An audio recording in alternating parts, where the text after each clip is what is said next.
नमस्कार। मुझे आज डॉक्टर सुवर्णा वार्ड ने एकेडमिक लेक्चर देने के लिए आमंत्रित किया है। जिस विषय पर मैं बोलूँगी वो है संगीत एवं मनोविज्ञान। मैं सबसे पहले मैडम को हार्दिक धन्यवाद देना चाहती हूँ और अब मैं अपना लेक्चर प्रारंभ करूँगी। संगीत नैसर्गिक रूप से हृदय के संवेगों एवं भावनाओं को प्रकट करने की कला है और इसीलिए हम इसे सर्वश्रेष्ठ ललित कला का स्थान देते हैं। हृदय के उद्गार कलाकार के व्यक्तित्व एवं अंतःकरण का वर्णन करते हैं और कलाकार अपनी कला के माध्यम से परम आनंद एवं मोक्ष की प्राप्ति का प्रयत्न करता है। मानव एक संवेदनशील व्यक्ति है। वह सदैव अपने आसपास के परिवेश, वातावरण, घटनाओं तथा स्थितियों से प्रभावित होता है। मनोविज्ञान की दृष्टि से इन सभी की जानकारी हमें बोधेंद्रियों के द्वारा प्राप्त होती है। बोधेंद्रिय मीन्स सेंस ऑर्गन्स। बोधेंद्रियों पर पड़ने वाला आघात या प्रभाव स्नायुविक शक्ति का रूप धारण करके हमारे जीवन का अंग बन जाता है। आघातों से उत्पन्न इन मानसिक समायोजनाओं का घटनात्मक चक्र हमारे स्नायु मंडल में घटित होता है, जो कि संवेदनाओं का रूप धारण कर लेती हैं। अतः स्नायु मंडल पर पड़ने वाले प्रभाव से ही संवेदनात्मक प्रक्रिया जन्म लेती है। संवेदना मानव के अनुभव करने वाली मानसिक प्रक्रिया है। मानव जो संवेदनाएं ग्रहण करता है वे हैं दृष्टि, श्रवण, घ्राण, वाचा और स्पर्श। किसी भी माध्यम द्वारा हृदय की रसावस्था, भाव तथा संवेदनाओं का प्रकाशन ही कला माना गया है। यही संवेदनाएं जब प्रेम, विरह, भक्ति, गांधीर्य आदि भावों से स्वरों के माध्यम से मुखरित होती हैं तो संगीत का स्रोत बन जाती हैं। मनुष्य का संवेदनशील मन जब स्वयं को किसी कला के माध्यम से अभिव्यक्त करता है तो उसका महत्व अपने भावों की खोज, उसकी गहराई में लीन होना, उसके लक्ष्य की प्राप्ति के लिए है, न कि दूसरों के लिए। उसकी कृतियों या अभिव्यक्तियों को देखकर, उनका अध्ययन कर, उनको महसूस कर हम यह जान सकते हैं कि कलाकार की मनस्थिति क्या होगी। संवेदना के उद्वेग से ही कला की प्राप्ति होती है। प्रत्येक कलाकार अपनी मनोवृत्ति के अनुसार वातावरण का अध्ययन कर अपनी रचना का निर्माण करता है। मानव स्वभाव के दो प्रमुख अंग हैं, भावना एवं संवेदनाएं, जो कि अचेतन मन के अत्यधिक निकट हैं, और दूसरा प्रकार है विचार, जो कि चेतन मन से संबंधित है। जब मनुष्य तर्क तथा अनुशासित रूप से कुछ सोचता है तो वह चेतन मन का कार्य करता है। जब वह किसी भाव की अनुभूति करता है तो अचेतन मन के वश में हो जाता है। मनोवैज्ञानिक योग का कथन है कि कला की सृष्टि तभी उच्च कोटि की होती है जब वह समष्टि अचेतन मन के प्रति समर्पित कर देता है। मनुष्य के चेतन मन से परे उसका वैयक्तिक अचेतन मन है। संगीत को एक संवेदनात्मक विज्ञान के रूप में जाना जाता है क्योंकि इसके माध्यम से विशिष्ट कंपनों के आधार पर मनुष्य की शारीरिक प्रतिक्रियाएं निश्चित होती हैं। प्रत्येक व्यक्ति को कुछ विशिष्ट कंपन प्रभावित करते हैं। प्रत्येक जीव अपनी भावनाओं, विचारों एवं संवेगों के माध्यम से संगीत में तन्मय हो जाता है तथा अपने आप को अभिव्यक्त करने का अवसर वह संगीत के माध्यम से पाता है। शेक्सपियर ने संगीत के लिए कहा है कि जिस मनुष्य के अंतस में संगीत नहीं है, जिस मनुष्य का चित्त मधुर ध्वनि के स्वर साम्य से भी उद्वेलित नहीं होता, वह मनुष्य देशद्रोह, कपट, छल तथा लूट के लिए उपयुक्त है। मनोविज्ञान मन एवं मानव व्यवहार का वैज्ञानिक अध्ययन है जिसका ध्येय मनुष्य के समस्त विचारों को और क्रियाओं का विवेचन, विश्लेषण करना और उन्हें समझाना है। मनोविज्ञान के अंतर्गत मन का अध्ययन किया जाता है और संगीत की उद्गम स्थली ही मन है, अतः दोनों अन्योन्याश्रित है। संगीत मनोभावों की उत्पत्ति का एक प्रमुख माध्यम माना जाता है। मनुष्य संगीत कला के माध्यम से अपने दबे हुए मनोभावों को परिष्कृत रूप में प्रकाशित करता है। किसी भी मानसिक तथा भावनात्मक परिस्थिति में वह संगीत द्वारा अपने मनोभावों को अभिव्यक्त करके कई प्रकार के मनोविकारों से बच सकता है। मनोविज्ञान मानव की मनस्थिति का अध्ययन करता है और संगीत मानव मन के भावों को अभिव्यक्त करता है। इसी कारण संगीत मनुष्य को तनाव मुक्त करके संतुलित व्यवहार की ओर प्रेरित करता है। प्राचीन काल से ही भारतीय संगीताचार्यों ने रस को संगीत की आत्मा माना है। श्रृंगार, हास्य, करुण, रौद्र, वीर, भयानक, अद्भुत, विभत्स, शांत आदि रसों के स्थायी भाव क्रमशः प्रेम, हास्य, शोक, क्रोध, उत्साह, भय, विस्मय, घृणा व निर्वेद हैं। मनोविज्ञान में इन्हीं भावों का विवेचन है। मनोविज्ञान के अनुसार मन की तीन अवस्थाएं होती हैं, चेतनावस्था, कॉन्शियस स्टेज अवचेतनावस्था सबकॉन्शियस स्टेज और अचेतनावस्था अनकॉन्शियस स्टेज। चेतनावस्था वह होती है जो चेतन मन का अस्तित्व वर्तमान स्थिति में अवलंबित होकर हम कोई कार्य सीख रहे होते हैं तो हमारा चेतन मन ही सक्रिय होकर क्रिया विशेष को ग्रहण करने में सहायक होता है। अवचेतनावस्था उसे कहते हैं कि जो महत्वपूर्ण अवस्था होने के बावजूद किसी क्रिया विशेष को सीख लेने के पश्चात वह अवचेतन मन में चली जाती है और आवश्यकता अनुसार अवचेतन मन में उसे पुनः अभिव्यक्त करता है।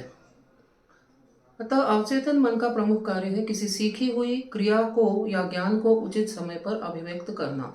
इन दोनों स्टेजेस को हम म्यूजिक के साथ इस तरह से रिलेट कर सकते हैं कि जब आरंभिक कक्षाओं में या आरंभिक शिक्षा के दौरान हमें शिक्षक कुछ भी सिखाता है या कुछ भी हमारे सामने एक्सप्लेन करता है तो वो एक शॉर्ट टर्म मेमोरी यानी एक संक्षिप्त मेमोरी की तरह से हमारे दिमाग में चली जाती है वो। और फिर दूसरी जो है अवचेतनावस्था, तो हम जब क्लास में नहीं रहते हैं, हमें जब शिक्षक हमको कहता है कि आप रियाज करके आइए, तो वो सिखाई हुई चीज़ का ड्यूरेशन और वापस हम जब प्रैक्टिस करके क्लास में आते हैं उसके बीच का ड्यूरेशन हम प्रैक्टिस में ही व्यतीत करते हैं। कोई भी नई बंदिश हमको जब कोई टीचर सिखाता है हमको वो बहुत पसंद आती है जैसे, तो हमारे दिमाग में पूरे टाइम वो चलती रहती है और हम उसको गुनगुनाते रहते हैं। तो ये अवचेतनावस्था है। कैसे कि आपको टीचर ने क्लास में सिखाया आज कोई चीज़ और आप दूसरे दिन टीचर ने आपको बोला कि आप ये चीज़ कल तैयार करके आइए। अब रियाज करने के लिए आपको घर पर अलग से समय नहीं मिलता है समझ लीजिए, तो आप इतर काम करते हुए भी उसको गुनगुना सकते हैं, मन में गा भी सकते हो। उसके लिए आपको बैठने की, एक जगह बैठ करके प्रैक्टिस करने की इतनी ज़्यादा आवश्यकता नहीं है। हाँ, ताल का आप उसमें ये छोड़ दीजिए पक्ष कि ताल कैसे समझ में आएगा, पर कम से कम स्वर पक्ष को आप उसमें उस समय मजबूत कर सकते हैं और वही रियाज आपके अवचेतनावस्था में चलता रहता है और वो चीज़ आपके गले से मुखरित होती है। तो ये अवचेतनावस्था का मनोवैज्ञानिक डिस्क्रिप्शन होता है। इसके बाद तीसरी होती है अचेतनावस्था यानी अनकॉन्शियस स्टेज। यह मन की वह अवस्था है जिसमें व्यक्ति किसी क्रिया विशेष को ग्रहण करने एवं प्रतिक्रिया करने की स्थिति में नहीं रहता। अचेतन मन की प्रबलता चेतन व अवचेतन मन को निष्क्रिय कर देती है, जिससे व्यक्ति अपने व्यवहार में असामान्य हो जाता है। अचेतन अवस्था मुझे नहीं लगता है कि हमारे किसी काम की है। हमारे काम को केवल अचेतनावस्था और अवचेतनावस्था यानी सबकॉन्शियस माइंड और कॉन्शियस माइंड, ये दोनों चीज़ें हमारे विषय से रिलेटेड है मनोविज्ञान में। उसके बाद में मानव मन की इन सभी अवस्थाओं में जिन क्रियाओं का संपादन होता है वे इस प्रकार हैं: स्मृति मेमोरी, ध्यान अटेंशन, चिंतन थिंकिंग, कल्पना इमेजिनेशन, ग्राह्यता लर्निंग, प्रेरणा इंस्पिरेशन, अनुभूति परसेप्शन, आदत हैबिट, भावना फीलिंग, संवेग इमोशन, प्रतिभा इंटेलिजेंस, रुचि यानी टेस्ट, चित्तवृत्ति मूड और सृजनात्मकता क्रिएटिविटी। मेरे हिसाब से ये सारी अवस्थाएं हम साइकोलॉजी से संगीत में एक तरह से समायोजित करके देख सकते हैं। हमारी रोज़ प्रतिदिन की जो भी प्रक्रियाएं होती हैं संगीत से संबंधित, शास्त्रीय संगीत से संबंधित, हम रोज़ ही किसी न किसी या तो क्लास में जाते हैं या हम किसी गुरु से सीखते हैं, तो उस समय ये सारी अवस्थाएं हमें कहीं ना कहीं रियलाइज़ करवाती हैं कि हमको साइकोलॉजी से म्यूज़िक को किस तरह से खूब डीपली यानी गहराई से हम किस तरह से उसको साथ में समायोजित कर सकते हैं। जैसे देखिए इसमें मेमोरी लिखा है, मेमोरी होनी ही चाहिए। आपको, आप प्रस्तुतिकरण करते हैं तब आपका ध्यान होना ही चाहिए। चिंतन जो एक गायकी शब्द है म्यूज़िक में, तो वो चिंतन के बिना संभव नहीं है। चिंतन यानी क्या होता है? थिंकिंग। आपकी थॉट प्रोसेस किस तरह से चलती है, कोई बंदिश जब आप सीखते हैं तो आपकी थॉट प्रोसेस किस तरह से चलती है, उसको वो चिंतन कहते हैं। और तभी आप अपने मन से उसमें कुछ भी नया जोड़ करके और प्रस्तुत कर सकते हैं। उसके बाद कल्पना है, इमेजिनेशन भी आपको चाहिए ही है, वो चिंतन जैसा ही एक प्रकार है। और ग्राह्यता, गुरु से सीखने की आप में कितनी क्षमता है, ये ग्राह्यता के अंतर्गत आता है। गुरु जैसा सिखा रहा है, आप वैसा का वैसा सिखा करके क्लास में या कहीं पर भी प्रदर्शित कर पा रहे हैं, तो वो ग्राह्यता कहलाती है। प्रेरणा यानी इंस्पिरेशन, फिर वही गुरु और शिष्य। संगीत में मुख्यतः देखिए गुरु शिष्य का ही योगदान सबसे ज़्यादा रहता है। आप किसी भी विषय को, दूसरे विषय को देख लीजिए, आप उससे सीखने जाएं ना जाएं बहुत ज़्यादा फर्क नहीं पड़ता है। पर संगीत जैसी कला को सीखने के लिए आपको किसी न किसी गुरु का होना अनिवार्य है। उसके सिवा ये सारी चीज़ें आपको आती नहीं हैं। अनुभूति, परसेप्शन, आदत, आदत यानी आपका जो रियाज़ करने का आदत रहता है वो आपको होना चाहिए। भावना, तो फीलिंग्स के साथ आपको किसी चीज़ को प्रस्तुत करना। भावना से संबंधित मैं आपको बताती हूँ, पूर्व में मैंने आपको 9-10 या रसों का जो वो किया, उसके जो स्थायी भाव बतलाए। तो उन स्थायी भावों के अंतर्गत आपको उस बंदिश को, उस स्थायी भाव को लेकर के किस तरह से प्रस्तुतिकरण करना है, वो भावनाओं के अंतर्गत आता है। उदाहरणार्थ कोई करुण रस से संबंधित रिलेटेड कोई बंदिश है आपको, तो आपको अपने अंदर वो भाव और वो रस उपजाना पड़ेगा। उस तरह के भाव आपको लाना पड़ेगा। मुझे याद आता है, हम लोग सीखते थे जब कभी, तो हम लोग के टीचर्स जब हम लोग को देशभक्ति के गीत सिखाते थे, तो वो हम लोग को कहते कि ज़रा जोश से गाओ, ये क्या धीरे धीरे धीरे धीरे चल रहा है। तो उस समय नहीं समझ में आता था, पर जब हम खुद सिखाने लगे, हम खुद पढ़ाने लगे, तो हमको समझ में आया कि जोश के साथ देशभक्ति गीत गाना यानी क्या होता है। तो वो भावनाएं हमको अपनी खुद के अंदर से बाहर लाना पड़ती हैं। और सबसे ज़्यादा चीज़ तो है कि क्रिएटिविटी, सृजनात्मकता संगीत में होना बहुत ज़्यादा ज़रूरी है। आपको जो सिखाया जा रहा है उसमें आप कितना कुछ और ऐड करके और नए सिरे से आकर्षित करने वाली प्रक्रिया में आप प्रस्तुत करते हैं, वो कहलाती है सृजनशीलता। हाँ, शास्त्रीय संगीत में नियमबद्ध होना आपको बहुत ज़्यादा ज़रूरी है। क्रिएटिविटी से ये मतलब नहीं है कि श्रोताओं को जो पसंद आ रहा है हम वो क्रिएटिविटी करके और वो क्रिएट करके और श्रोताओं को सुना दें। आपको शास्त्रीय संगीत में भी क्रिएटिविटी के बहुत चांसेस रहते हैं। तो शास्त्रीय संगीत का क्रिएटिविटी यानी ये है कि राग की गहराई से, गहनता से अध्ययन करना। गुरु आपको बंदिश सिखाता है, बंदिश तो बंधी हुई रहती है, हम शाब्दिक अर्थ ही जानते हैं बंदिश का, पर जब वो बंदिश सिखाता है तो उसको हमको सीख करके एक बेसिक मॉडल तैयार करके उसके आसपास हम और क्या क्या कर सकते हैं, वो चीज़ कहलाती है क्रिएटिविटी। इंटीरियर डेकोरेशन जो कहलाता है बिल्डिंग का, हमको बिल्डर ने अगर एक घर बांध करके दे दिया है तो हमको उसमें और क्या क्या करना है, हम अपने अलग अलग आइडियाज़ से उस चीज़ को उसमें इवॉल्व करके और देखते हैं, तो वो कहलाती सृजनशीलता। तो आगे ऐसा है कि सभी अवस्थाएं हमें संगीत शिक्षा, संगीत कला के प्रस्तुतिकरण के समय अत्यधिक सहायक होती हैं। जहाँ रुचि, प्रतिभा, ध्यान, प्रेरणा, ग्राह्यता, चिंतन, संवेग, भावना से मनोभाव संगीत शिक्षा ग्रहण करने के समय एक विद्यार्थी से अपेक्षित है, वहीं अपनी कला के प्रस्तुति के समय कलाकार में स्मृति, कल्पना, भावना, चित्तवृत्ति, सृजनात्मकता, इन सभी मनोभावों का होना अनिवार्य है। संगीत में नायकी और गायकी दो क्रियाएं होती हैं। नायकी अर्थात गुरुमुख से सीखी हुई कला को जस का तस प्रस्तुत करना, और गायकी अर्थात गुरुमुख से सीखी हुई कला को अपनी कल्पना शक्ति, चित्तवृत्ति तथा प्रतिभा के माध्यम से और अधिक उन्नत करके प्रस्तुति देना। यही पूर्व में मैं अच्छे से एक्सप्लेन कर चुकी हूँ। मनोवैज्ञानिक दृष्टिकोण से देखा जाए तो उक्त सभी अवस्थाएं सांगीतिक प्रस्तुतिकरण में अत्यंत सहायक है। संगीत तथा मनोविज्ञान का परस्पर सामंजस्य किस प्रकार होता है, दोनों विधाएं एक दूसरे की किस तरह पूरक है, यह हम विभिन्न पहलुओं के अध्ययन के माध्यम से जान सकते हैं। मनुष्य अपने दैनंदिन जीवन में विभिन्न संवेदनाओं को 5 बोधेंद्रियों के माध्यम से अनुभव करता है। ये हैं दृष्टि, श्रवण, घ्राण, वाचा और स्पर्श। इसके अंतर्गत श्रवण संवेदना सर्वाधिक महत्वपूर्ण है संगीत की दृष्टि में। इन 5 ज्ञानेंद्रियों में से कर्ण संवेदना संगीत का मूलाधार है, क्योंकि संगीत एक ऐसी कला है, ऐसी विधा है जिसे सुनकर ही हम अनुकरण करते हैं और सीखते हैं। हमें हमारे कानों के द्वारा ही बाह्य वातावरण का विभिन्न ध्वनि तरंगों की सूचना मिलती है। कान को मुख्यतः 3 भागों में बांटा जा सकता है, बाह्य कर्ण, मध्य कर्ण और आंतरिक कर्ण। यहाँ थोड़ा सा वैज्ञानिक दृष्टिकोण से हमें इस चीज़ का वो करना होगा, अध्ययन करना होगा। बहुत संक्षिप्त सा करूँगी। कर्ण के सबसे बाहरी भाग में ध्वनि तरंगें एकत्रित होती हैं तथा बाह्य कर्ण के पर्दे पर टकराकर उसमें कंपन उत्पन्न करती है, और फिर यही कंपन आंतरिक कान की ओर जाते हैं। आंतरिक कान के आरंभ में ही छोटे छोटे ध्वनि संग्राहक पाए जाते हैं, जो ध्वनि ग्रहण कर ज्ञानवाही स्नायुओं द्वारा उसे मस्तिष्क के नियत स्थान तक भेजते हैं। ये प्रकंपन मस्तिष्क के ध्वनि केंद्र में पहुंचकर हमें ध्वनि की संवेदना देते हैं।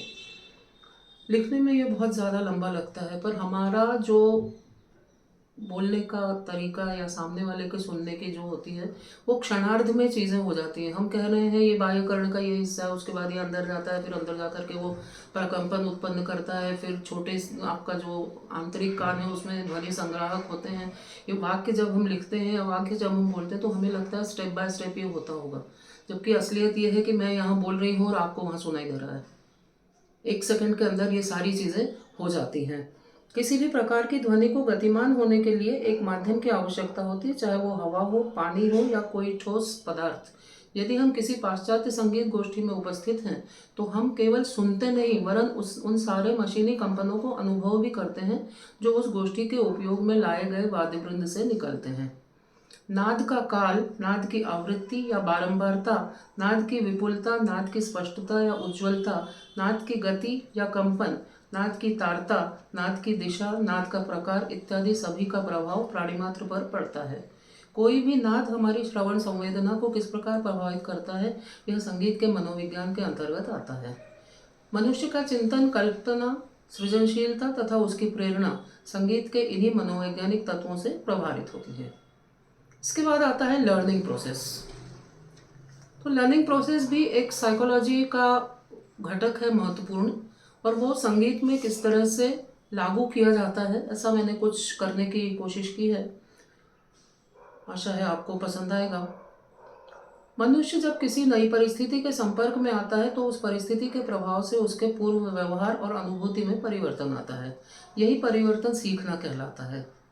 गिलफोर्ड कहते हैं कि learning is a change in behaviour resulting from behaviour, अर्थात सीखना व्यवहार के परिणाम स्वरूप व्यवहार में कोई परिवर्तन है। प्लेटो के अनुसार man is never old to learn, अर्थात मनुष्य की सीखने की प्रक्रिया जीवन पर्यंत चलती रहती है। मर्फी के अनुसार सीखने को व्यवहार व प्रत्यक्षीकरण की विधि दोनों का संशोधन मानना ठीक होगा। सीखने के कारक, फैक्टर्स ऑफ लर्निंग, मनोवैज्ञानिक कारण, शारीरिक कारण, भौतिक कारण और सामाजिक कारण। सीखने की प्रक्रिया में सर्वाधिक महत्वपूर्ण मनोवैज्ञानिक कारक हैं जो निम्नलिखित हैं, अर्थात आगे लिखे हुए हैं। मैंने मनोवैज्ञानिक कारण इसलिए किए हैं कि हमें केवल संगीत और मनोविज्ञान के विषय में ही आज बात करनी है। पहला कारण है सामान्यीकरण, जनरलाइजेशन। जो क्रियाएं एक ही प्रकार के अनुभवों के आधार पर उनमें उपस्थित सामान्य तत्वों के आधार पर सीखते हैं, संगीत में उक्त क्रिया के माध्यम को आरंभिक स्वरों का, राग का लगाव और किसी राग के आलाप तथा तानों का प्रस्तुतिकरण, यह कहलाता है सामान्यीकरण, जनरलाइजेशन। मतलब जब हम आरंभिक शिक्षा प्राप्त करते हैं संगीत की तो गुरु हमको जो भी सिखलाता है शुरुआत के दौर में, राग का लगाव या राग में स्वरों का लगाव या राग का आरोह या अवरोह या उसके आलाप, आरंभिक चीज़ें यही होती हैं संगीत की। तो वो एक जनरलाइजेशन होता है कि आरोह अवरोह पकड़ और उसके ताने या उसके आलाप हम हर राग में सीखते ही हैं। उसके बाद दूसरा आता है सुगमता, एक्सेसिबिलिटी। जो क्रियाएं रुचिकर व सरल होती हैं तथा शीघ्र सीखी जाती हैं, संगीत में इस प्रक्रिया के अंतर्गत किसी नए राग को सीखते समय उसका आरंभिक स्वरूप, उसके आरोह अवरोह स्वरूप को लिया जा सकता है। तीसरा है भेदीकरण, डिस्क्रिमिनेशन। समान तथा असमान वस्तुओं, प्रक्रियाओं में अंतर स्पष्ट करना। संगीत की विधा में अलग अलग वाद्य यंत्रों की पहचान, उनसे निकलने वाले नाद के माध्यम से उनको पहचानना, संप्राकृतिक रागों में लगने वाले स्वरों के लगाव में अंतर से राग की पहचान, एक ही थाट से उत्पन्न होने वाले विभिन्न रागांगों के माध्यम से अलग अलग रागों की पहचान इस कारक के अंतर्गत आते हैं। प्रतिषेध या निषेध, प्रोहिबिशन। सीखने की प्रक्रिया में बाधक मनोवैज्ञानिक कारक, मनोवैज्ञानिक तत्वों की बाधा के कारण हम चाहते हुए भी नहीं सीख पाते। आत्मविश्वास की कमी इस कारक के अंतर्गत आता है। प्रत्याशा, एक्सपेक्टेंसी। सीखने की प्रक्रिया में एक महत्वपूर्ण मनोवैज्ञानिक कारण है मानसिक तैयारी। यदि हम किसी क्रिया को अपनी मानसिक तैयारी के साथ सीखने की कोशिश करते हैं तो हमें निश्चित ही सकारात्मक परिणाम प्राप्त होंगे और हम उस प्रक्रिया को आसानी से सीख सकते हैं। अब आती है सीखने की विधियाँ। किन किन विधियों के माध्यम से हम कोई चीज़, नई चीज़ अपने सीख सकते हैं। तो पहली इसमें है निरीक्षण तथा अनुकरण द्वारा। संगीत में मैंने इसको गुरु शिष्य परंपरा का उदाहरण के स्वरूप दिया है कि निरीक्षण तथा अनुकरण द्वारा, जिस तरह से गुरु हमारे सामने बैठ करके हमें सिखाता है, हम उसको फॉलो करते हैं, हम उसका अनुसरण करते हैं, तो उसको मतलब पहले हम निरीक्षण करते हैं कि वो गुरु क्या प्रस्तुत कर रहा है हमारे सामने, और फिर हम उसको रिपीट करने की कोशिश करते हैं। तो दोनों चीज़ें आ जाती हैं, निरीक्षण भी और अनुकरण भी। दूसरा है प्रयत्न तथा भूल द्वारा, यानी इसमें आती है प्रैक्टिस। हम प्रयत्न करते हैं, गुरु जो हमको सिखाता है उसको गाने का हम प्रयत्न करते हैं, और फिर उसके बाद में हमारा कहीं पर भी कोई गलती होती है या कोई भूल होती है तो गुरु हमको वहाँ पर सही करता है। तो उसको मैंने कहा है पुनरअभ्यास। बार बार गाओ, बार बार करो, बार बार प्रैक्टिस करो तो आपको सही आएगा। ये हर विद्यार्थी सुनता है अपने गुरुमुख से कि इसको इतनी बार गाओ तो तुमको ठीक आएगा, इसको इस तरह से गाओ, तो वो पुनरअभ्यास कहलाता है। और वो इस तरह से सीखने की विधि जो दूसरी मैंने बतलाई आपको, प्रयत्न तथा भूल द्वारा, ये उसके अंतर्गत आता है। तीसरा है सूझबूझ द्वारा। सूझबूझ द्वारा यानी स्वयं कल्पना या चिंतन करना। जो विद्यार्थी अत्यधिक चिंतनशील होता है या अत्यधिक सृजनात्मक रहता है, वह गुरु के सिखाने के पश्चात उसको कुछ अलग तरीके से गाना शुरू करता है। तो वो सूझबूझ, अपनी आपसी सूझबूझ उसकी जो रहती है उससे वो गाता है। मुझे याद आता है, मैं क्लासेस लेती थी तो शुरुआत में जब कोई बंदिश सिखाती थी मैं, तो विद्यार्थियों को हम बिल्कुल भातखंडे जी ने जो लिखी हुई बंदिशें उसको जस का तस गाने के लिए कहते थे कि जैसा लिखा है बिल्कुल वैसा गाओ, उसमें बिल्कुल ऐसा नहीं लेना, कहीं पर भी मीड़ नहीं, कहीं पर भी आलाप ज़्यादा नहीं लेना है, कहीं भी अवग्रह एडजस्ट करके नहीं गाना है, जैसा लिखा है उंगली रख करके गाओ। तो वो जब विद्यार्थी सीख लेता है, उसके बाद में एमए के लेवल में आकर के विद्यार्थी फिर अपनी गायकी प्रस्तुत करने लगता है, क्योंकि तब तक वो बेसिक राग को रट चुका होता है, घोट चुका होता है बहुत अच्छे से कि वहाँ पर कुछ भी गलती होने की संभावना नहीं है। तो वहाँ उसको गायकी की परमिशन देती, तो वहाँ पर वो अपने आपसी सूझबूझ से उस राग का प्रस्तुतिकरण करता है। उसके बाद में आता है अंतर्दृष्टि द्वारा, यानी पूर्व अनुभव, बौद्धिक स्तर और उसकी आयु। यही अभी जो मैंने आपको बोला कि जब बच्चा सीनियर हो जाता है तब वो अपने खुद की सूझबूझ के द्वारा उस गायन को प्रस्तुत कर सकता है। और उसके बाद है संबद्ध सहज क्रिया द्वारा, यानी ये सारी चीज़ें सीख लेने के बाद में उसको वो सारी चीज़ें सहज लगने लगती हैं और संबंधित भी लगने लगती है उस राग से, तो वो चीज़ जब वो प्रस्तुत करता है तो इस तरह से ये 5 विधियां हैं जिनकी जिनके माध्यम से हम कुछ भी चीज़ सीख सकते हैं। मैंने इसको संगीत के साथ जोड़ने की कोशिश की है कि संगीत की विभिन्न चीज़ों को हम सीखने के अंतर्गत किस तरह से कोरिलेट कर सकते हैं। उसके बाद आती है स्मृति। स्मृति भी एक मनोवैज्ञानिक कारक है जो संगीत में या कह लीजिए किसी भी विषय में, पर फिर बात वही आ जाती है कि जब मैं आपको संगीत और मनोविज्ञान पर भाषण दे रही हूँ तो मुझे वो हर चीज़ मनोवैज्ञानिक जो भी दृष्टिकोण है वो संगीत के साथ जोड़ करके बतलाना पड़ता है। तो अब स्मृति को हम लेते हैं। स्मृति वह प्रक्रिया है जिसके माध्यम से हमारे जीवन को निरंतरता प्राप्त होती है, जो हमारी खुशियों को, ज्ञान को, कौशल को, सफलताओं को, असफलताओं को एक सूत्र में पिरो कर रखती है। संगीत एक प्रयोगधर्मी कला होने के कारण इसकी योग्यता का सारा दारोमदार अच्छी स्मृति में है। आधुनिक मनोवैज्ञानिकों ने प्रयोगों द्वारा यह सिद्ध किया है कि स्मृति कोई मानसिक शक्ति नहीं वरन मानसिक प्रक्रिया है। हम इस मानसिक प्रक्रिया के माध्यम से अपने पूर्वानुभवों को अपने वर्तमान चेतना में लाते हैं। स्टाउट कहते हैं कि स्मृति एक आदर्श पुनरावृत्ति है जिसमें अतीतकालीन अनुभवों के पदार्थ उसी क्रम व ढंग से जागृत होते हैं जैसे कि वे पूर्व में उपस्थित हुए थे। किसी भी तत्व को स्मृति में रखने के लिए इस प्रकार की प्रक्रियाओं से गुजरना पड़ता है। पहला है व्यवस्थितीकरण, एनकोडिंग कहलाता है ये। किसी भी सूचना को उस रूप में रखना जिस रूप में उसे मस्तिष्क में संग्रह करके रखा जा सकता है। कभी कभी हम इन सूचनाओं को स्वतः ही बगैर किसी प्रयास के व्यवस्थित करते हैं, पर अक्सर हमें इन सूचनाओं को क्रमानुसार याद रखने की प्रयास करने पड़ते हैं। इस प्रक्रिया के अंतर्गत संगीत का आधारभूत ज्ञान जैसे आरंभिक राग, 10 थाट, उनके सांकेतिक चिन्ह, पारिभाषिक शब्दावली इत्यादि को रख सकते हैं। दूसरा है संग्रहण, स्टोरेज। स्मृति को दूसरी प्रक्रिया संग्रहण कहलाती है। यह किसी सूचना को स्मृति में बनाए रखने में सहायक सिद्ध होती है। और तीसरा है पुनर्स्मरण, रिट्रीवल। स्मृति की तृतीय एवं अंतिम प्रक्रिया है पुनर्स्मरण। पुनर्स्मरण की प्रक्रिया तब प्रारंभ होती है जब संग्रहित सूचना मस्तिष्क में लाई जा सकती है, अर्थात स्मृति के लिए इस प्रकार के 3 घटकों का होना आवश्यक है। पहली है इंद्रिय स्मृति। इसके पहले मैं आपको एक बात बतलाना चाहती हूँ। ये जो तीनों प्रकार के मैंने आपको बतलाए स्मृति के जो प्रक्रिया है उसको 3 प्रक्रियाओं में किस तरह से जाते हैं, व्यवस्थितीकरण, संग्रहण एवं पुनर्स्मरण। इन तीनों चीज़ों के केवल शीर्षक से आपको ये समझ में आ गया होगा कि इनको संगीत से किस तरह से रिलेट करते हैं।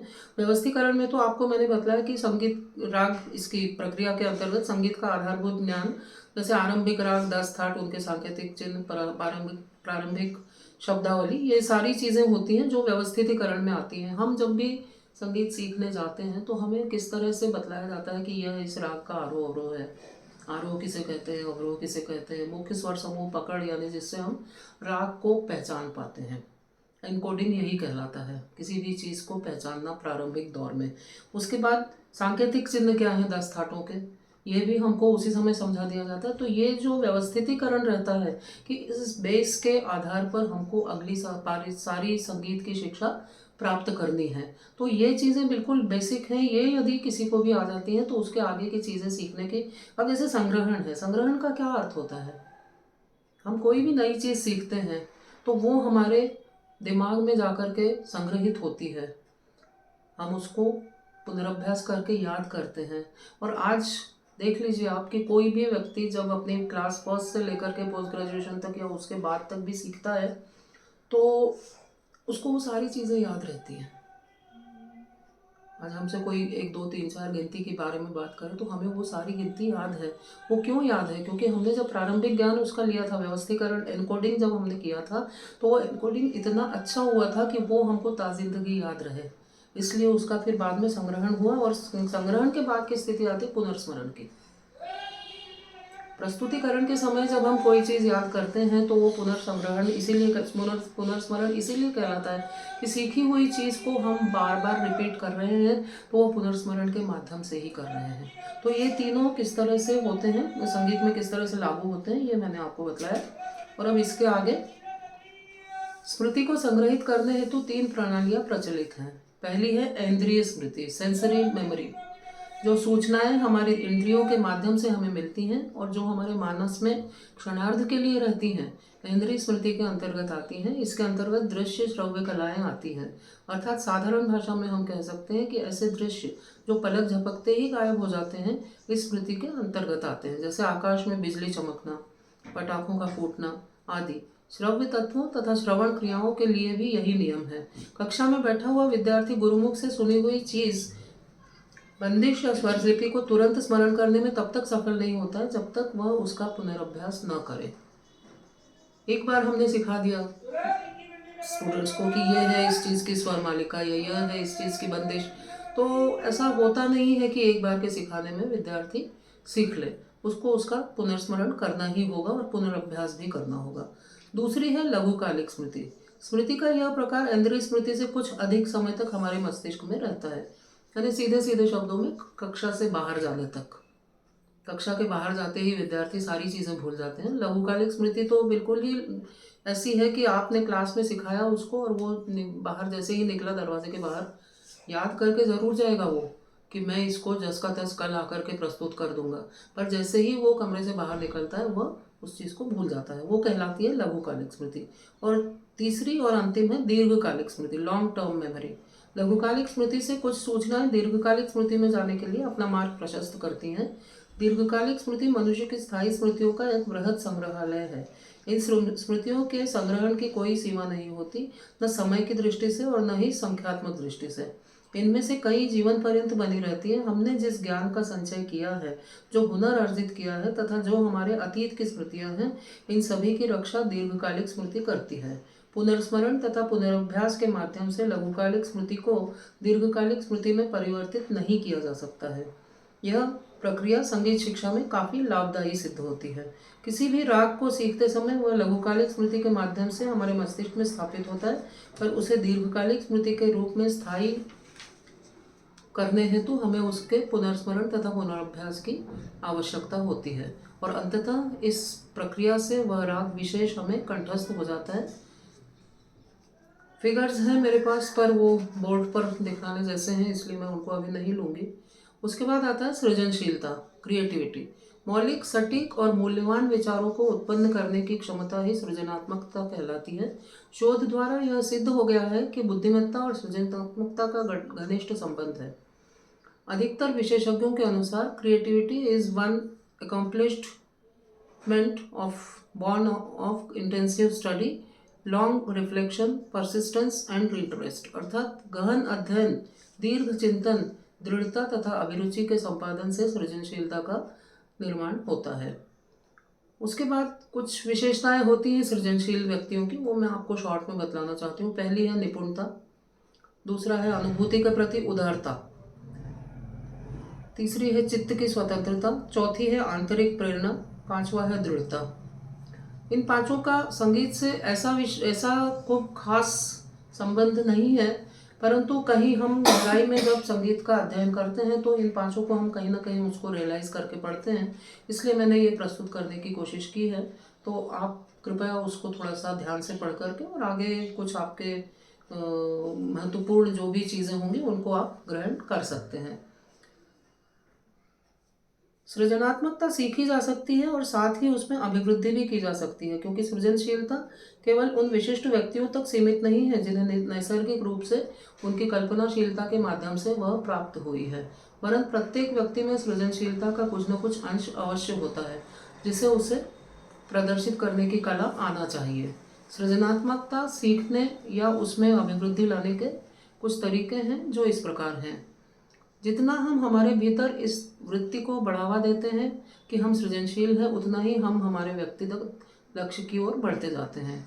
दूसरा, हमें हमारी विशिष्ट रुचियों की ओर अर्जुन की तरह दृष्टि से देखना चाहिए ताकि भविष्य में हम कुछ और बेहतर प्रयास कर पाएँ। नई नई तकनीक तथा कुछ नया कर गुजरने की कोशिश हमें सृजनशील बनाने में मददगार होगी। उसके आगे है, हम जितना अधिक ज्ञान और निपुणता प्राप्त करेंगे, हमारे भीतर उतनी ही अधिक सृजनात्मक शक्तियों का विकास होगा।